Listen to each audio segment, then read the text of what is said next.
Welcome to Close Up on America's Business, the program that takes you inside some of the most unique and successful companies in America. I'm Jim Masters. On each edition of our show, we introduce you to some of the most innovative business leaders in the country today. You'll discover what their products, services, technologies, and business models can do for you, what they're doing to change our world and change the way we do business. As it is with virtually every medical treatment today, there have been tremendous advancements and new procedures that are enabling doctors to accomplish things for patients that were virtually undreamed of just a few years ago. And that is certainly true in the field of dentistry, where doctors are now literally changing people's lives on a daily basis. And that is just what is happening here in the offices of SUffolk Oral Surgery. It's a unique group practice of 5 oral surgeons who specialize in the full scope of oral and maxillofacial surgery. The practice has 5 offices spread throughout Suffolk County, including this one right here in Smithtown.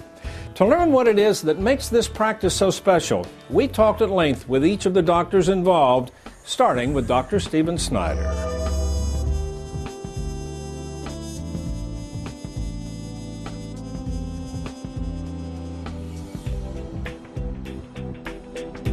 The name of the practice is Suffolk Oral Surgery Associates. We have 5 oral and maxillofacial surgeons in the practice. We have 5 offices. Offices are located in Brentwood, Smithtown, East Northport, Holbrook, and Stony Brook, which entails everything from taking teeth out to preparing patients for implants, bone grafting, trauma surgery, orthodontic surgery, which is correction of jaw deformities, temporomandibular joint surgery. The 5 of us range in age from 53 down to 33. It's about 3 to 4 years difference in age between each one. Big advantage to that is as somebody new comes into the practice, they're bringing new techniques. Research is always changing what's being done in oral surgery. Their training is newer. They bring new ideas into the practice. It helps the practice stay young. And what procedures primarily would require sedation to begin with? The majority of procedures that we do are probably wisdom teeth cases. We do a lot of wisdom teeth under IV sedation, complicated implant surgeries, bone grafting procedures, pathology, draining infections. People want to feel comfortable. I mean, they're already very nervous to begin with, and they're already, unfortunately, in pain. And with a local anesthetic, it's very difficult to get good pain control.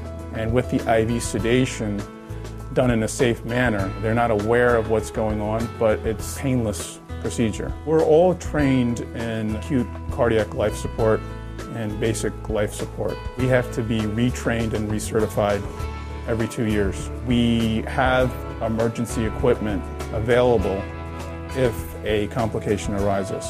I learned all kinds of things. I actually came to this office to have a dental CAT scan. I didn't even know they did dental CAT scans. And then we were hoping to get 2 teeth, but Dr. Jamdar said it might be only enough bone to get 1. But we did. We got 2. Very happy with that. My cheek is still nice and fluffy, so I'm very happy. I think Dr. Jamdar is a good doctor because he always keeps you informed, so you really know exactly what's going to happen. It takes some of the tension out of the procedure, and you know exactly what to expect, and the staff is wonderful. Describe for me a little bit more about implants and what the advantages of implants really are. One of the major aspects of our practice is dental implants. We tend to focus on that primarily. It's a tooth replacement for a single tooth that a patient has been missing related to trauma or a disease, and to patients that have multiple missing teeth or even partial dentures or full dentures, that we can place implants and restore their quality of life. An implant is a titanium fixture that we get to see here as a patient demonstration model that gets placed surgically in the patient's jawbone. So once the procedure is completed, the jawbone actually fuses to the implant. It is threads here that increase the surface area to allow the jawbone to fuse to the implant. This process is called osseointegration, or integrating to the jawbone. And after a period of time, the implant is not movable. It's fixated to the jawbone, where the restoring doctor or the restoring dentist can take an impression or a mold of this implant, and with the help of the laboratory technician can fabricate the post, or which we called the abutment. And this abutment gets fixated to our implant, and it's held with a a little screw here that holds everything tight, and then the dentist can insert a cap or a crown on top of the abutment. And with good medical and dental care, it could conceivably last a lifetime. I was referred to Suffolk County Oral Surgery for implants several years ago. I had the full bottom set of teeth restored, and then early this year I had the uppers restored due to gum disease. I found the facility to be state-of-the-art, and I found the doctors to be caring, and Dr. Yankee handled my case, and I couldn't be more happy, and I referred people to him who have been as happy. It just gave me a lot of quality to my life having these implants and replacing those awkward dentures. The doctors followed up, and they called the next day, make sure everything's fine, and they gave you very good instructions and a comfortable feeling about what was going on and what was happening. I had very little discomfort after the implants were put in. I feel great now. I said I'm back to tasting my food better and a normal life. We just took a scan of a patient, CAT scan, both top and bottom jaws. Top jaw here, lower jaw over here. And we're evaluating the quality and quantity of bone, both top and bottom jaw. We're looking at the dentition, taking a look at any disease that we may find around any of the teeth, and on the top there's some areas of chronic infection around the bridge work that he has. Evaluating the sinuses, which are located in the back on right and left top jaw. This clear area over here. It shows that there's some thickening of the membrane of the sinus. We're evaluating to see if there's any sinus disease for possible implant placement in the future. This scan allows us to measure exactly the amount of room we have above any of the vital structures such as nerves, arteries, things like that. If we measure 1 millimeter on the CAT scan, we know there's 1 millimeter of bone. It's an exact measurement.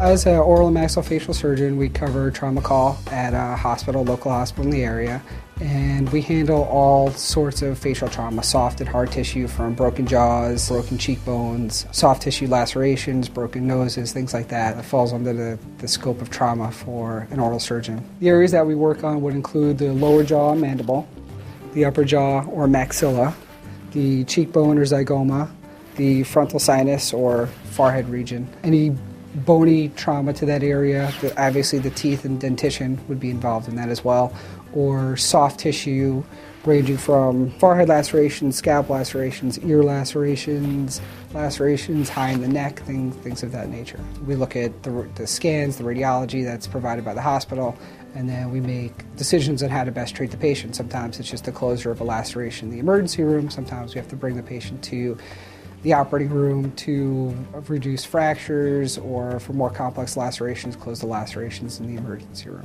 And what about pathology specifically? Talk to me about that. Now, the area of pathology of the oral and maxillofacial region, as an oral surgeon, we deal with pathology of the skin, of the tissues inside the mouth, both hard and soft, cysts involving the teeth and jaw bones. We can remove this and reconstruct it, which is, I think, a boon to our patients. Can see patients with large cysts of the lower jaw, go in, remove the cyst, remove the teeth, and take bone from either the hip or knee or some other area in the body, replace that bone that was lost in the jaw, and then put dental implants in for function, to restore function to the patient in the future. I'm in the process of having a cyst removed from my jaw right now, and I came in here. It was a fairly serious situation. Dr. First was able to diagnose this and give me, a couple of options on what we were to do, and it seems to be working out very well, and we're still working on the therapy with that. The level of professionalism here is very nice, and it's very comfortable. I was really happy, with the results I'm having so far, so much so that I had my daughter come in, and she had some wisdom teeth pulled, a more routine procedure. The results were excellent. There was minimal pain involved, and she recovered really quickly. We were really happy with it.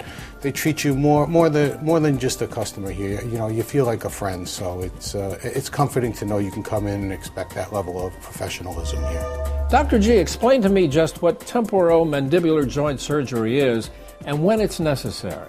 Temporomandibular joint surgery is the treatment of various diseases and disorders that affect the jaw joints, which treatment modalities can range anything from pharmacological and appliance therapy towards actually corrective surgery of the jaw joints and/or corrective surgery of the jaw itself. Anything from a malocclusion, meaning the two jaws don't line up properly, to actual internal derangements in the joints, anything from discs being out of place, perforations, arthritic conditions, cysts and tumors of the jaw joints. Usually you'll see in teenage years, you'll see people whose jaws don't grow symmetrically, meaning the upper jaw could be too far forward, too small, not wide enough, same for the lower jaw. And at times it forms an unstable bite, which puts far too much stress on the temporomandibular joint, in which case correction of the jaw deformity through orthodontic surgery is done before temporomandibular joint treatments, and a lot of times, in about 70% of the cases, will eliminate the temporomandibular joint dysfunction. Dr. Snyder is a high professional, and he's very skilled in what he does, and he wants to make sure that you're very comfortable in the chair.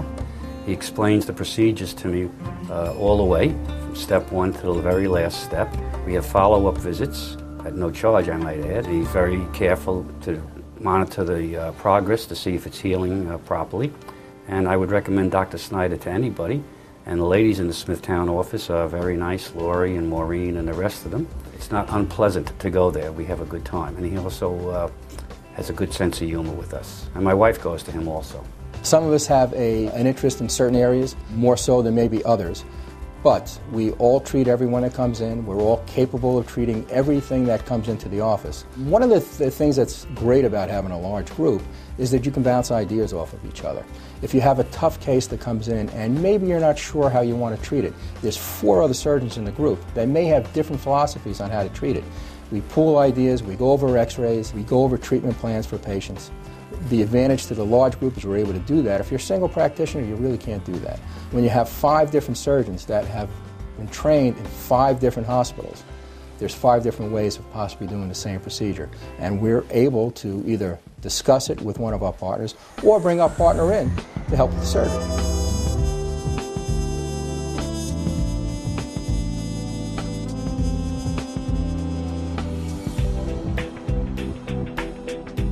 And there you are, a look inside the workings of Suffolk Oral Surgery, one of the most highly experienced oral surgery dental practices in the New York area.